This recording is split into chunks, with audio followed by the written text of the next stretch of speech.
Charlie loved baths. Doesn't everyone love baths? He could make towers of bubbles, beards of foam, and splash like the Kraken. He liked the water hot, the soap slippery, and the mirrors steamy. He liked to stay in there for hours until the water went cold. Well, that's not entirely true. He didn't like it when the water went cold. But he generally stayed in the bath until the water got cold because there was only one thing in the world worse than staying in a cold bath. It was that moment when Mum would lean over the edge of the bath and say, "Come on, Charlie, help me pull out the plug."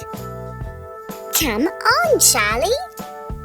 And Charlie would feel it, that dread, frightened feeling in the base of his squeaky clean tummy. That moment when the plug would lift, and as Mum raised it from the water, the bath would gurgle in anticipation. That moment when the soapy water would swish and swirl, churn and chortle, draining down, down, down, until it made that dreadful sound. It was terrible. It was terrifying. It was nothing short of ghastly. It was the sound of a kid slurping snot down their throat, a soul being sucked from a shoe. A brick dragged on a chalkboard, rattled along a row of fingernails, and hurtled into some dark, bottomless tornado. Every time it happened, Charlie was stricken. He would skid to the end of the bath and whimper for Mum to pick him up. He did not want to be anywhere near the plug hole. He wanted to be clean out of the bath, in the air and away in her safe, warm towel. Every time. And every time, Mummy would laugh and say, "It's just the plug hole, Charlie. You can't fall in." But that's where Mummy was dead wrong. One fateful day, as Mummy laughingly fished beneath the sudsy water for the plug, saying, "Come on, Charlie, help me pull out the plug," Charlie was horrified to see his worst fears realised.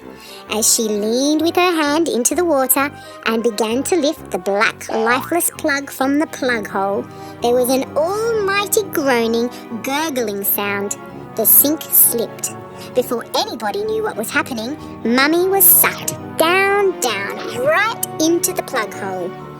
"Mummy!" cried Charlie, and there was nothing for it. He couldn't let her go down there alone. He had to follow her into the plug hole. Charlie swished and thrashed as he tumbled in. Down, down he fell into the grim, ghastly underbath. Pipes loomed up, the dark closed in.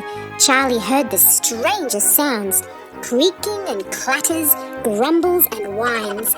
The water swooshed around him like a fiendish wave. He smelt shampoo and the dirty tides of muddy kids.